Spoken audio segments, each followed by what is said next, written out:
guys, welcome back to Real Time JC, Real Time Jesus with me, Stephanie. Today is episode 20, and the title of today's little devotion is The Dark Side of Christmas, the Stillness of a Wintry Night, and the feeling of being overwhelmed and stressed during the holidays. And I think you guys can all relate with this one.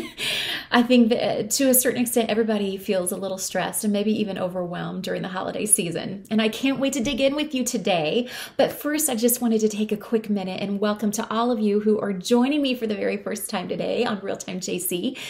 Ooh, Real Time JC is literally my heart. It's all the things God is downloading into me, all the things that he's growing and developing me in.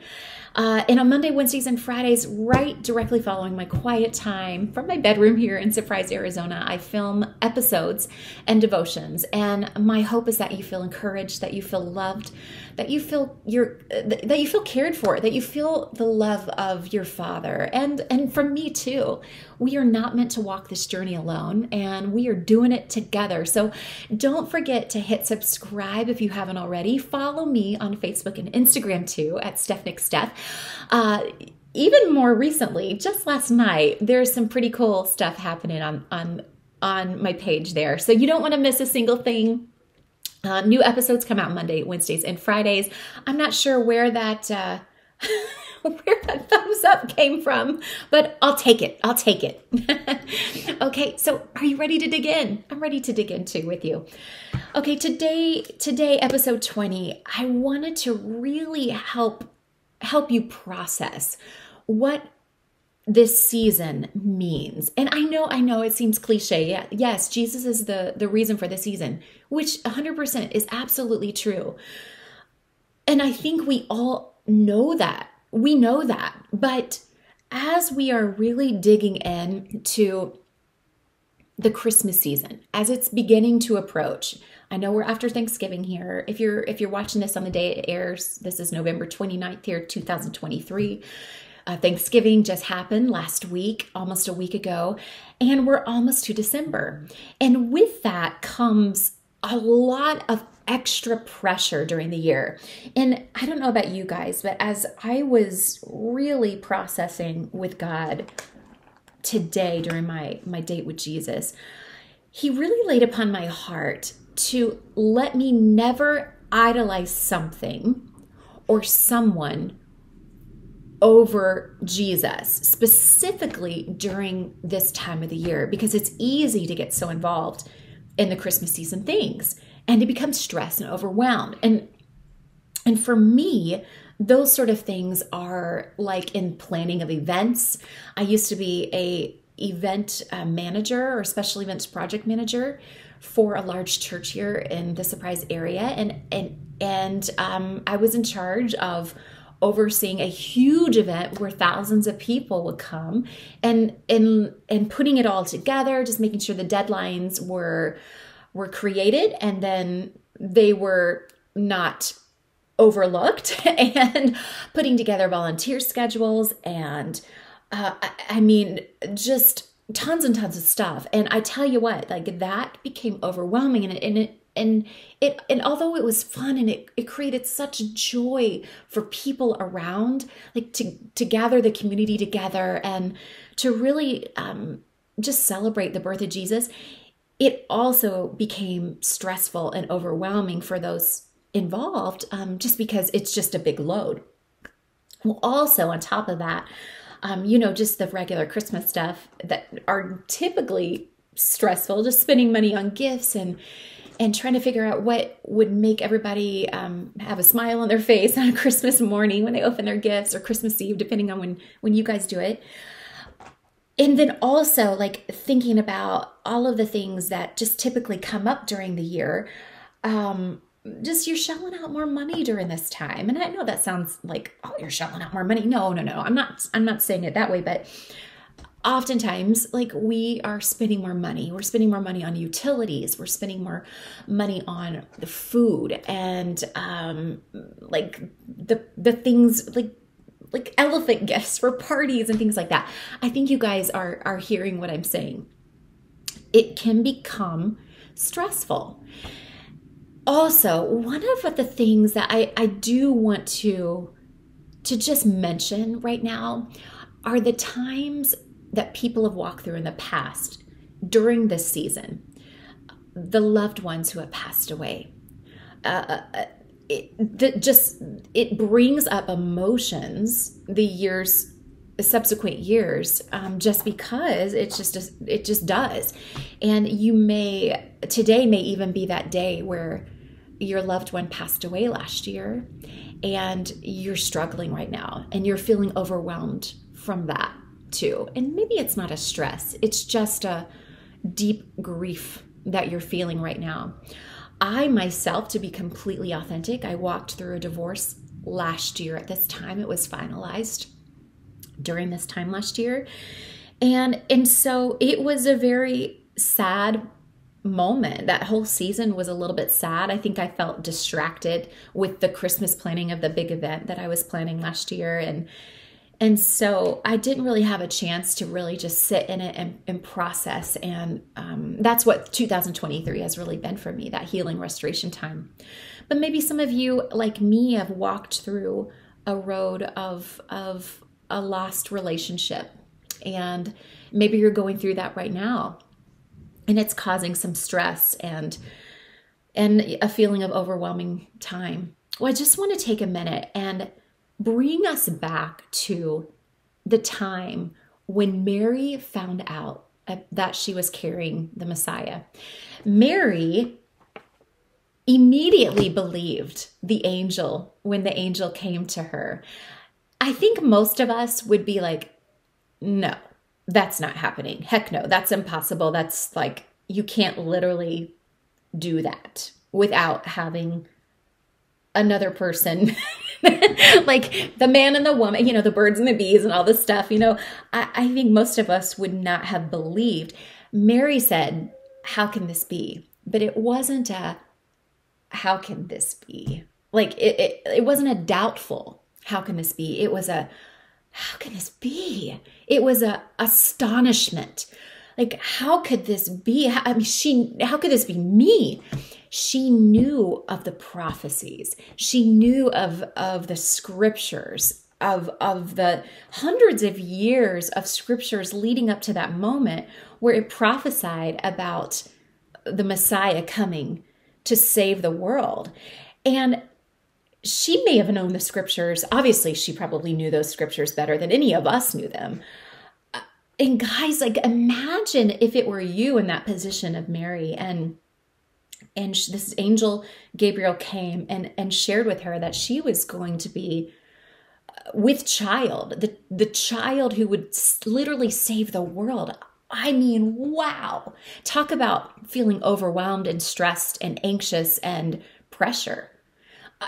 Wow. But did Mary ever doubt?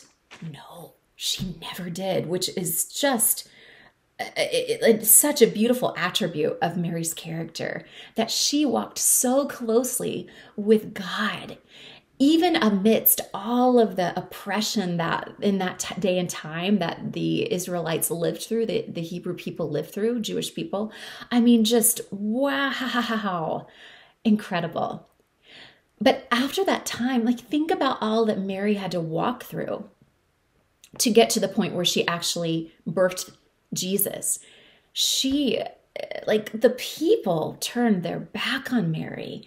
They didn't believe her. I mean, it would be like somebody today coming out, this little maybe 12 to 14-year-old girl going, oh, I'm pregnant. And by the way, I am pregnant with child with the Messiah. I mean, you would be like, what? No. And you might think she's a little crazy. Now, couple that with the fact that she had just been betrothed to Joseph. And that would have been like we're betrothed, but now we are separating. There's no way on earth that I'm going to stay with you. You've been with another man. You're lying to me. There's no way. And Joseph at first, he doubted that, like, the Mary was like being real. Like, he may have thought she was crazy until an angel came to him in a dream and was like, listen here, buddy, Mary, your betrothed, is actually carrying the Messiah, the Savior of the world, the one that we have been waiting for, the one you have been waiting for, the one the prophets have spoken about. And after that point, Joseph was like, okay, we're doing this here. We're doing this. Then imagine all of the pressure and the stress and the being overwhelmed that Joseph may have felt. Now he's caring not only for Mary, who he loves and adores, but for Mary, who's carrying the Messiah. Oh my goodness, you guys, it gives me chills just thinking about the weight that he may have felt being the man, the provider, the earthly father of the Messiah. Just unbelievable. So talk about weight and stress and being overwhelmed. Like unbelievable stuff. So I'm going to read to you the actual Mary song. I want you to understand that amidst all of just the crazy things that was probably happening to Mary during that time as she's starting to show, and more people are finding out that she's pregnant and she's not married yet to Joseph. She's betrothed, but they're not married. So then people are thinking, oh, Mary and Joseph, they've, done the deed, done the thing. Like imagine all of that, the ridicule, the persecution that she would have walked through during that time. And here she is in a town, she with Elizabeth and Zachariah. And this is what she speaks about. They call it Mary's song in the book of Luke. And I'm going to read this to you in the NIV version today.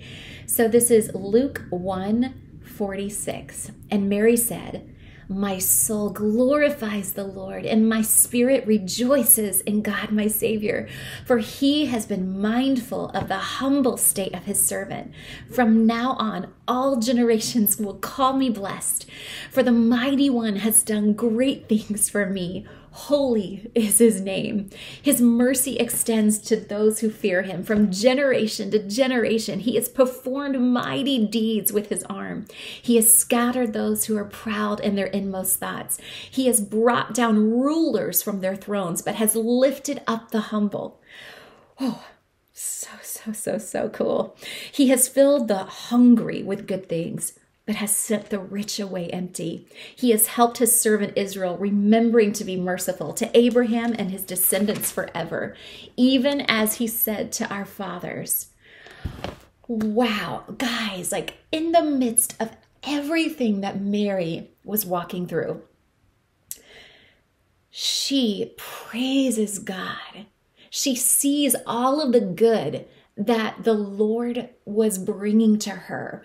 What an absolute gift that she recognized, that she was carrying the Savior of the world. And not only did this Savior of the world, this King of Kings, the Lord of Lords, come to her, this basically poor, oppressed Hebrew woman in a dirty old town called Nazareth, a pretty much forgotten town. I mean, he didn't come to a king. He didn't come as like a king, like with royal pomp and circumstance. He came to a little teenager. I mean, gosh, guys, like think about that. Think about that. And then on top of it all, he was born in like a cave in Bethlehem, on the outskirts of town probably, with all these stinky animals all around him, and like in a manger. Guys, it wasn't like this awesome, amazing, I mean, it was an awesome, amazing moment, but like think about everything that was around him.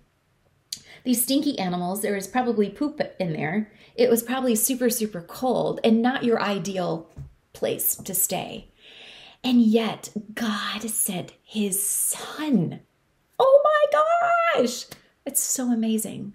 So what am I saying? What am I saying right now? Don't ever let us forget the stillness of his birth and the meaning of just being still. Don't ever let us forget that he came to save us from the overcomplication, to save us from the overanalyzing, to save us from the over everything. He came so that we could have life. He came so that we could literally find hope and peace through him. So if you're struggling right now, if your focus is on all of the gifts, all of the parties, all of the extra stuff that's causing you to be weighed down, that's causing you to find stress, that's causing you to feel overwhelming sense of like just burdens, like you come home and you're exhausted every night because of it. If you're struggling right now with those emotions that are coming back around because of a difficult time that you've walked through in the past, or maybe you're going through this right now, Jesus came for a reason in the stillness of a wintry night. He came so that you can find peace, and in that stillness, find rest. So today, I want you right now, I'm talking to you, all of those who are walking through this, which is you, it's all of us really, to sit for a moment, think about the rest, and think about the praises that can come from your lips in spite of everything that you've got going on. Take a minute during your day and just rest and be and sing praises like Mary sang Mary's song. Okay? And God will you. He will be your strength, and you'll be ready to tackle the rest of your day. I hope you have a great day. I will see you next time for episode 21. Don't forget to subscribe, and I will see you on Facebook and Instagram too. Bye, guys.